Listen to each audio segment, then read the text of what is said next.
What's going on, 49er faithful, 49er fan, 49er gang? This is your boy Niner Gang podcast back in the building. And we are here today to talk to you about the linebackers. Yes. So, definitely going to continue with the streams as it pertains to giving you guys videos on all of our position groups. We covered several of them already. This is the one specifically for our linebacking core. So, with that being said, let's get right on into it, man. We've got several linebackers on the squad. We've got so we got 9 linebackers currently, 9 of them. We don't keep more than probably about 4, maybe 5 at a maximum. So you won't see all of these dudes make the squad. I'll let you know exactly who's going to make the squad, or who I believe should make the squad, and I'll give you some thoughts on each one of these guys. So we're going to start at the top with the number one guy, the linebacker, um, or should I say the QB of the defense, the All Pro Fred. All Pro Fred, as we call him, in the faithful world, finished last season with 137 tackles, half a sack, 1 forced fumble, 3 fumble recoveries, and 4 passes defense, and has continued to be the leader on the defense that we all know and love. Now, some people will tell you that Fred Warner took a little bit of a step back last year, and he wasn't the same guy, and he hasn't necessarily been the same dude since he got his contract. For me, I personally believe Fred Warner was doing just fine. I don't think there's much of an issue and or a problem with Fred Warner. I think that personally he's going to continue to be great and continue to do amazing things for us. I see another All-Pro season coming from him. I definitely see him possibly making the Pro Bowl and doing big things in 2022 into 2023. So for Fred, there's not really much to say. We all know who he is. We love him. We appreciate him. We're glad that he's here with us. And, when it's a transition from Pat Willis to Navarro Bowman to All Pro Fred, it seems like as far as we're concerned, the faithful that is, we don't have any worries about our Mike linebacker and our QB of the defense, so to speak. So next guy up on the list is Dre Greenlaw. We all remember Greenlaw for the stop on the goal line in 2019 against Seattle and the interception as well. But last year he had some struggles with health, only played 3 games due to spending most of the season on the injury list. I believe it was a groin or a hamstring injury. Don't quote me on that. But that's what plagued him all season long. Either way, this season we're hoping to get him back fully healthy and ready to go. All sides point to that, and he should be a full go for training camp. In the 3 games he did play, he had 21 tackles, a pass defense, and an INT. That was it. Hopefully he's back in full effect so we can have him, Aziz, Fred, and Aziz and Fred ready to go and have them all ready to go as starters. I don't know why I was stumbling over my words on that one. So the next guy up on the list is Aziz Al-Shaair. And that's how you say it, people. It's not Al-Shire or anything else. I'm a stickler for pronunciation. Sometimes I pronounce things wrong. I am perfectly 100% good if you correct me. But this guy's last name is Al-Shaair. That's how you say it. So he played himself into a new contract last year. He balled. Second on the team in tackles with 102 tackles, 2 sacks, 9 tackles for a loss, 5 passes defense, an interception, a forced fumble, and 2 fumble recoveries. By all accounts, a great season, a sideline to sideline linebacker, which is what's required for all linebackers in D'Amico's system. I look for him to grow and have a fantastic year and continue to ball out, man. Aziz Al-Shaair was an aberration for us. He played very well, and he did all the things that we could do as far as this concerned. So thank you for everything, Aziz. I hope that you make everything, continue to be great and continue to blossom and continue to grow as all of us would like you to do. Give me just a hot second here.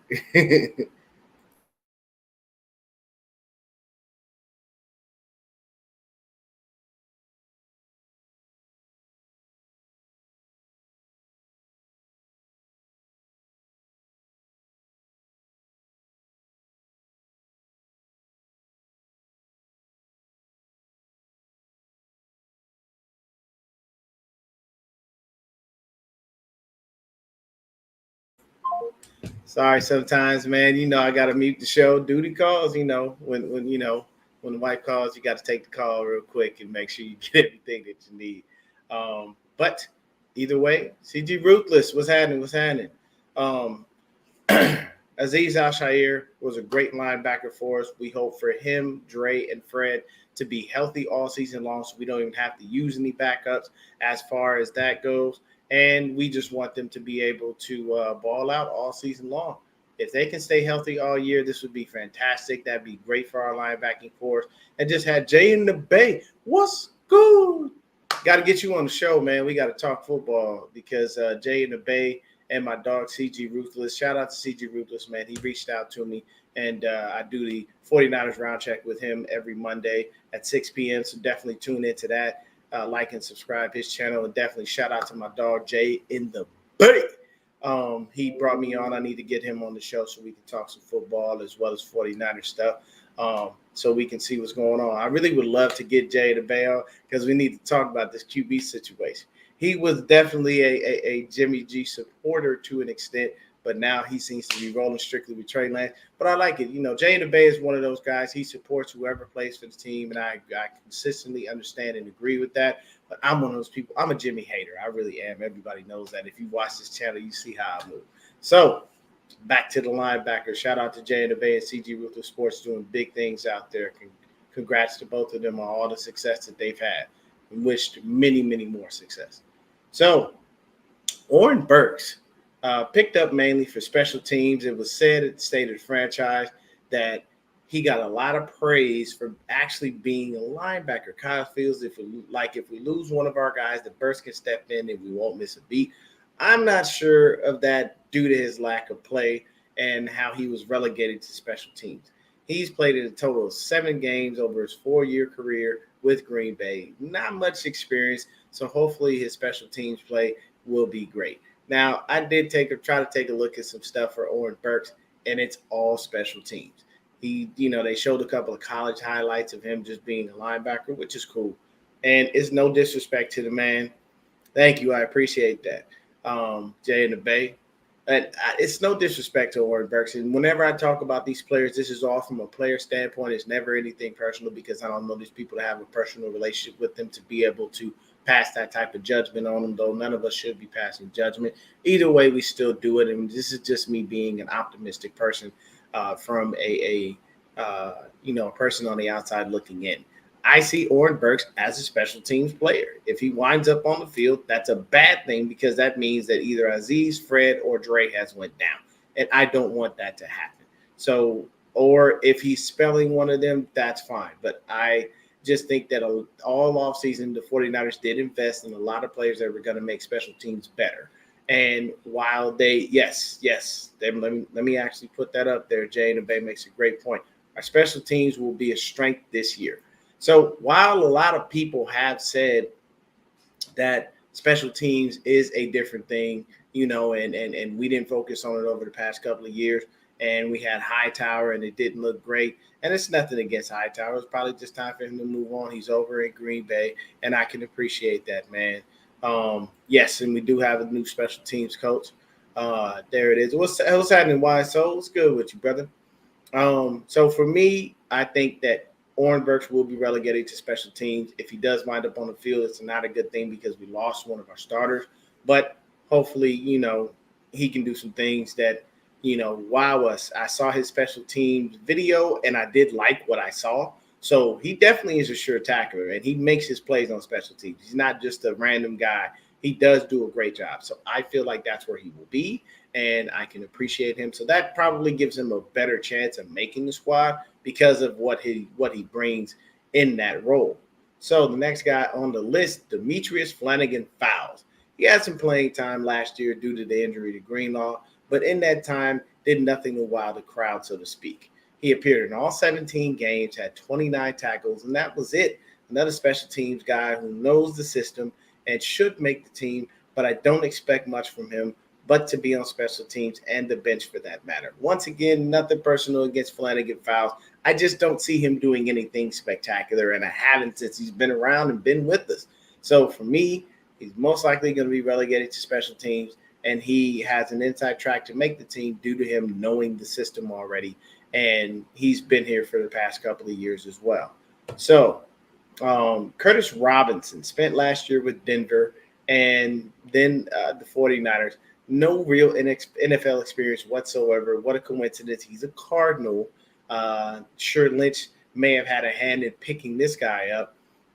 Looking at the film, looking at the film, is a good guy in pass coverage and a short tackler. He had the opportunity to go to USC, but chose to go to Stanford, which doesn't make sense. USC churns out defensive stars year in and year out, and definitely they have a reputation for linebacker talent. But I digress. He's a special teamer and/or camp body. I don't see this guy making the team.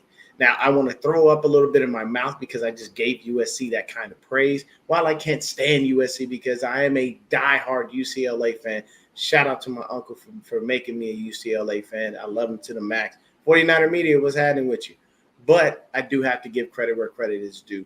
I tell people all the time, I may not have liked Kobe, as a basketball player, but I can tell you he was great, and he was the closest thing we ever had to Jordan and that we ever will have to Jordan. But I do have to give SC their props. They do churn out defensive stars year in and year out. And we drafted another USC guy by the name of Drake Jackson to be pretty much the next deep forward minus the injuries. Pray to God. Hopefully that works. Crossing my fingers. And I don't want that to happen to him. So the next guy up on the squad is, I don't know how to really say his name, so I'm going to try it. And you guys can correct me if I'm wrong. You can put it in the chat. Segun Olubi. He comes from San Diego State University. He only played 8 games last year, 53 tackles and 2 sacks. Not much is known about the kid, but we'll see if he does anything in training camp to make a statement. He'll either be cut or wind up on the practice spot. I don't see him cracking the top 4 or 5 linebackers, which is all I believe we keep. Now, I did watch his highlights, and from the highlight film, he has good read and react skills, a solid special teams guy. Nice when you see him off the blitz. Nice when you send him off the edge, and a willing tackler, and not bad in coverage. So I did see some things that I like, but once again, nothing that's out there that goes, wow, that stands out that says this guy's going to be a starter. So once again, I have to go back to my point, possibly special teams, maybe even practice squad, and maybe even just a cut, probably just a camp body. The next guy, Jeremiah Gemmel, comes to us from UNC, a Tar Heel product who played 12 games last year, 73 tackles, 6.5 TFLs, 1.5 sacks, 1 interception, and 3 passes defense. From those numbers, nothing to fall all over, but he has a skill set we are looking for, a linebacker who can cover and a short tackler. Possibly the practice squad, depending on his training camp and preseason, as long as he makes it that far. After watching the highlights, though, I'm picking this guy to be my sleeper to make it out of the linebacker crew. He seems to have a nose for the ball, and he can tackle, cover, sack the QB, and this kid can do it all. He reminds me a little of Warner coming out of college. The best thing out of UNC was Julius Peppers. We may have a guy here who can make some plays. So look for Jeremiah Gemmel to shine in training camp and to try to stand out as best he can to be able to make this squad and/or make the practice squad, and hopefully he clears waivers. Because if anybody saw what I saw on the highlight reel, I have no idea why he wound up being a UDFA. But some people have different tastes and different interests, and I know that, the University of North Carolina is known for basketball and not necessarily football. Last guy to come out of North Carolina to win high was Mitch Trubisky, and we all see how that has panned out. But Jeremiah Gemmel is a linebacker. I do hope and pray that he stands out and he shows up and shows out and proves me right in my prediction that he's going to be the sleeper to possibly crack this linebacking squad. So the last guy that we have on the list is Marcelino McCrary-Ball. Comes to us out of Indiana, the Hoosiers, which once again, team known for basketball. A fifth-year senior, played against great competition in the Big Ten, played 12 games last year, all that at defensive back. So it's a little confusing. So, I understand that when you get into the NFL, they do switch your position at some point. They can tell you, hey, we need you to go ahead and switch. Richard Sherman was a wide receiver his whole time when he was at Stanford, and then you see him as a DB in the NFL. So that's basically how that works. He was a DB. Now they want him to switch to linebacker. Um, Played 12 games all year. DB had 40 tackles, one tackle for a loss, one interception, four passes defense. With them listing him as linebacker, likely due to our crowded defensive back room, we will see if he can make the transition. At 6 foot, 214 pounds, we'll need to put on some weight to play at linebacker. We can hope his cover skills will get a little bit better. I did watch some film on him. It's nothing crazy, nothing out of the ordinary.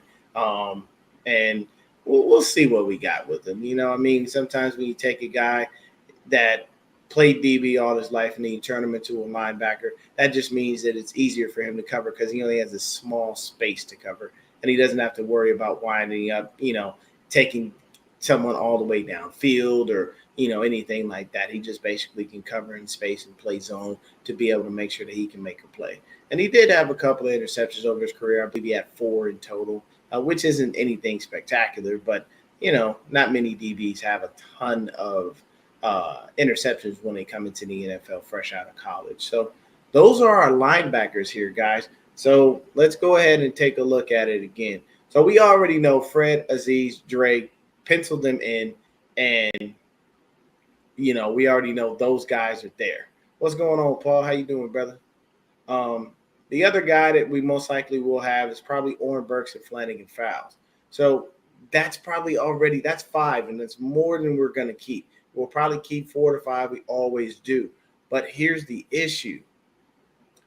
I am looking at Jeremiah Gemmel to force the 49ers to make a hard decision between him and possibly Flanagan Fowles. Here's the reason. Flanagan Fowles is a good special teamer, but he's not a great one. Oren Burks is great. Flanagan Fowles is all right. You don't hear a lot about him. But Jeremiah the General Gemmel, I don't know, man. I'm telling you, if you don't believe me, check out his highlights from North Carolina. This guy is the real deal. Just from watching what I've seen, I love what I saw, and I feel like this guy has a really, really big shot to make the team. Jay in the Bay asked the question, what do you think about Deebo Samuel not withdrawing his trade request? Here's the thing. With Deebo Samuel, I look at it like this. This is going to work out in several ways. And it can work out in his favor. It can work out in our. Brandon, what's going on? Shout out to my guy, Brandon. Shout out to the Forever Faithful podcast. I'll be on with my guys. Eventually, I believe we're supposed to come on a little bit later. But here's the thing. This is what I say. When it comes to Deebo Samuel, it's going to work out in several ways. One, I did hear, shout out to 49ers First Takes, doing amazing work as well.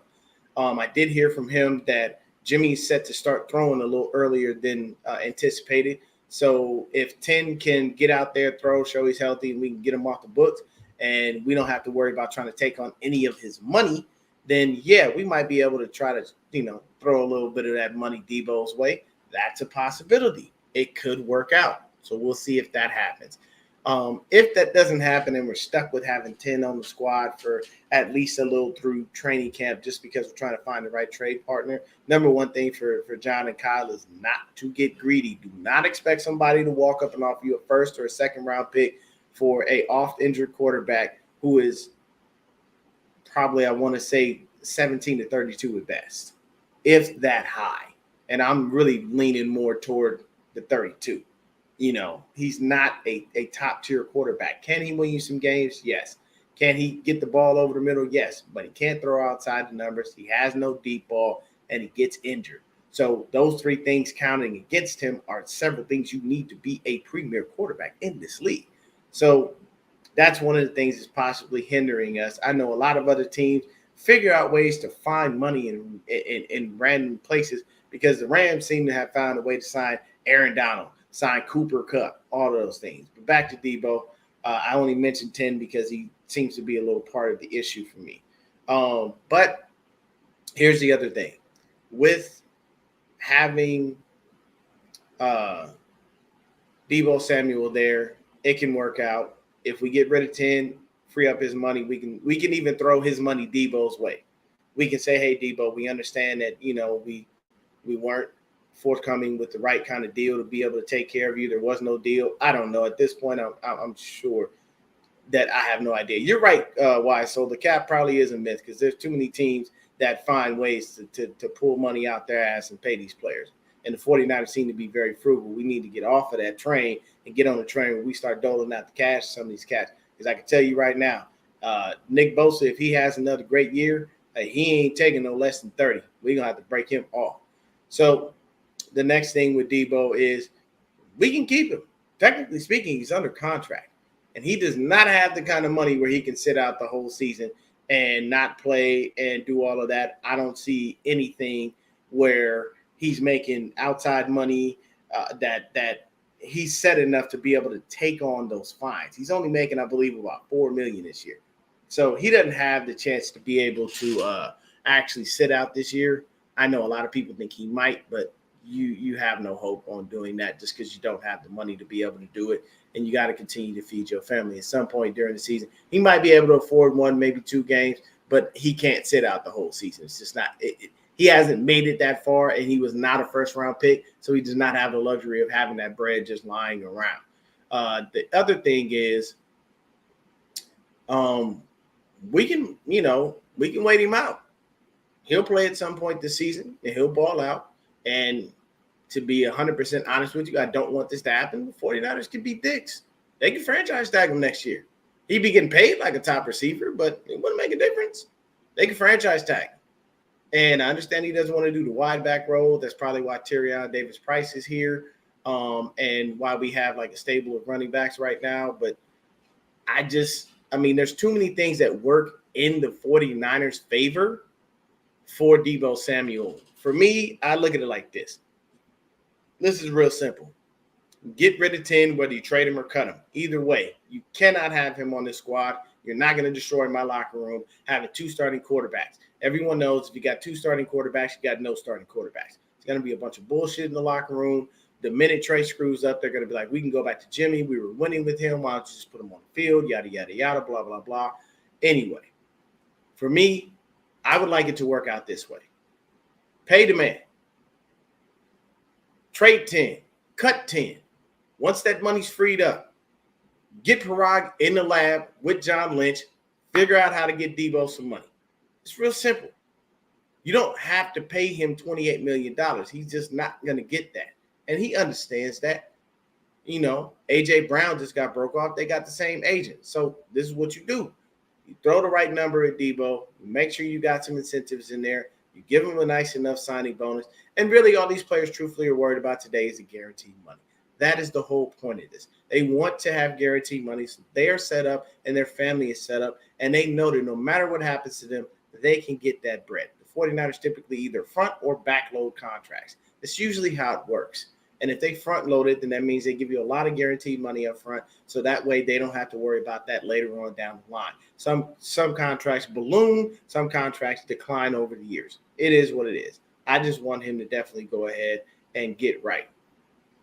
So I agree with the Y Soul. I'll be happy when all this Deebo stuff is over. Believe you me, I definitely will be happy.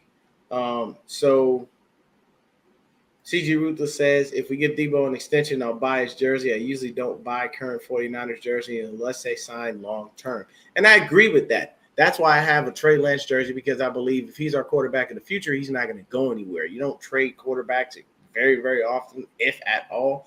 And you only do that when they're on the back end of their careers, i.e. Phillip Rivers, i.e.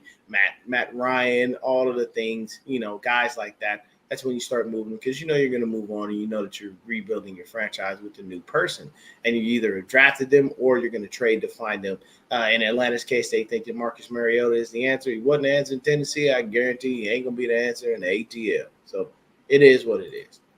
Brandon says, just yesterday while I was watching SportsCenter, that number 10 is on track for his recovery and he's ready to go. Trade talks will be heating up. Yes, that is correct. That's what I was talking about earlier when I was saying I saw 49ers First Takes video on that one. So hopefully the trade talks start to heat up and we can get this dude out of here, get him off the books, and then they can fully commit to Trey Lance. You guys all know how I feel about that. I I hate the fact that we keep having to dance around whether he's a starter or not. And then we have to have people go, well, Kyle said it. No, Kyle has never full out, flat, period, point blank stated Trey Lance is the guy. He is our starting quarterback. You've heard it from players. You've heard it from 49er content creators. You've heard it from a bunch of different people. But at no point have you ever heard out of Kyle's mouth the words, Trey Lance is our unquestioned starter. There are no ifs, ands, or buts about it.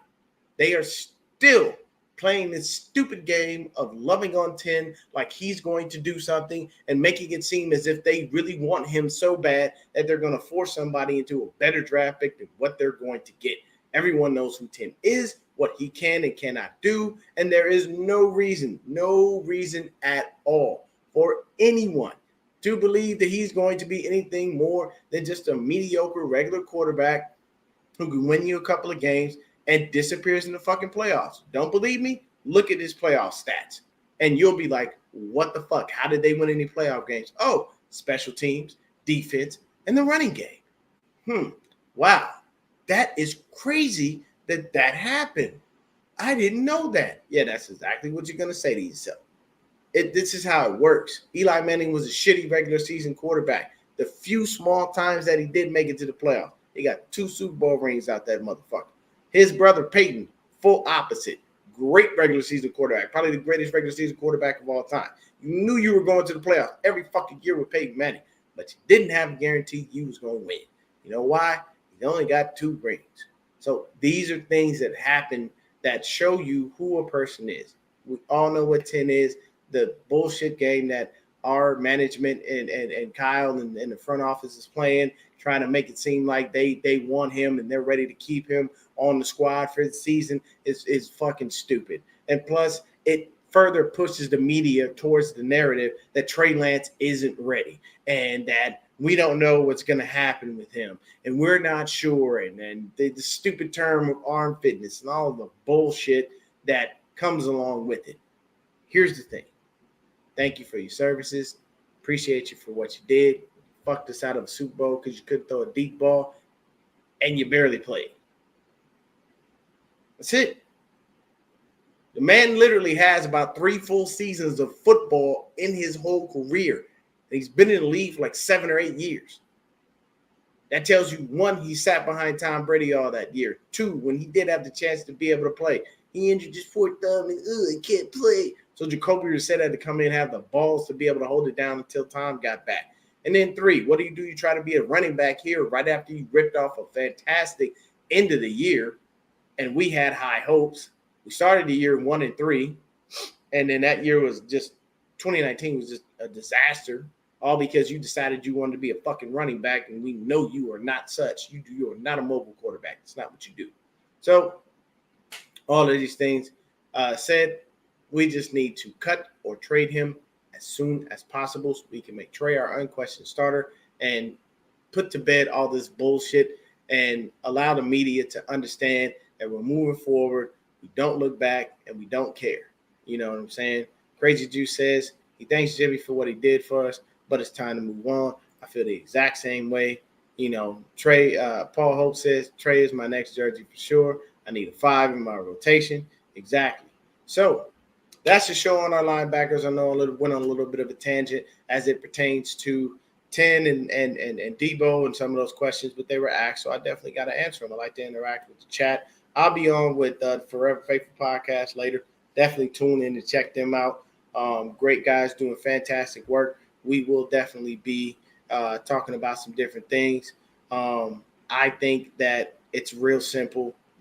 This season will be a great season for Trey Lance. He will have his ups. He will have his downs. One thing that I'm asking from the faithful is for patience. If you dealt with Jimmy when you knew that motherfucker was going to throw an interception at some goddamn point in the game, you could deal with Trey.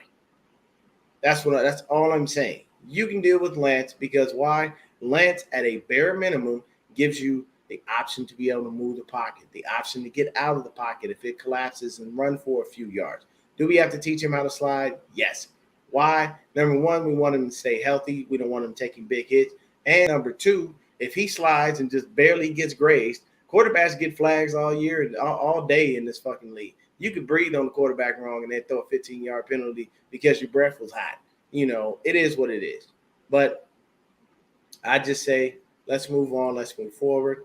And as well, this will shut the media up and let them know, hey, all of y'all out there talking shit. And believe me, so many of us content creators have so many fucking receipts. It is insane. And when he comes out and shits on the league, it's going to be crazy. The other thing I will tell you is you have to remember the offensive line is brand fucking new outside of Trent Williams. And the reason that I say outside of Trent Williams is because we don't know if Michael Lynch is going to be healthy enough to go for week 1.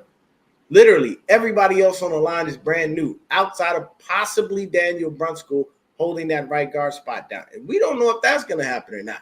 So we have to look at the season projected for our offensive line. Our projected starters would be Williams, Banks, Brindle, Brunskill, and McGlinchey. Those are the projected starters. So we don't know who's going to start on that offensive line.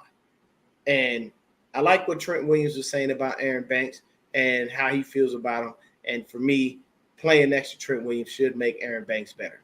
It will teach him things that he needs to see, and I'm sure Trent will continue to pass along his knowledge. Though Trent is a quiet guy, he's still an awesome person, and he's still a fantastic dude to learn from. So we have good depth on our O-line. We just need to figure out who's going to be the starters. I feel like our starting O-line is what I just stated, provided McGlinchey is healthy. If McGlinchey isn't healthy, I believe that Justin School starting at right tackle throughout the OTAs. So he may continue to do that until they see that Mike is ready to fully get out there, go, put pressure on his leg, and see how he holds up. We all know Mike McGlinchey is a liability in pass coverage, but he's great in the run game. And that's typically what we've had to deal with over the past couple of years. So we'll see. But thank you guys for tuning in so much. Thank everybody for hanging out with me. Let's see here. Wise Soul says, got to be patient. That's one day I keep telling people, chill, he's young, there's going to be upset. Exactly, and that's the number one thing. Have patience. If y'all had patience for Jimmy fucking Garoppolo, you better have patience for Trey motherfucking Lance. Trey Lance definitely will throw an interception or two. There may be times where you're like, what the hell is he doing? And case in point, the best way, if you don't understand how to have patience with a QB, then you must have had great patience in that Houston game. You know why? His first half, he looked like hot garbage, and we all felt that way. But the second half, for some reason, it clicked. Everything worked out. So, yes, we are fantastic when it comes to allowing our players to develop and giving them the time. Kyle has said nothing but positive things about Trey, and I appreciate that. But we don't know. We'll see. He had to play the playbook down within a couple of weeks of having it, and I think that the more he plays, the better he's going to get. So I appreciate everybody stopping by. I'm going to go ahead and shut this video down. I'll be back with more videos. Just covered the linebackers. We got a couple more position groups to go, and then I'll take a little bit of a break because it won't be much to talk about. And I don't like to saturate my channel with a bunch of bullshit and a bunch of speculation. This is more so a passion for me. I have a regular, everyday, full-time job. That's how I really make my money. Any donations that I get are more than appreciated. But at the end of the day, we're going to get things rolling and keep it rolling in the right direction. Thank you so much for stopping by. I'll be on later with the Forever Faithful podcast. 49er Chanel, what's happening with you? Everybody tune into the Forever Faithful podcast. We'll be talking about some more things. I had the opportunity to come up with the topics, so I will definitely go ahead and have us speak on a few things. And we'll just make sure that we have a great show. Thank y'all so much for stopping by. Peace and blessings to everyone. Hope you had a great weekend. Get into the work week, and don't worry. Friday is coming, and another 3-day weekend will be coming for anybody who works, the right type of job. 4th of July will be coming, so we'll be able to spend time with our families, our loved ones, and celebrate America's independence as we last month in June. Well, this month still in June, we celebrated our independence on Juneteenth. Peace.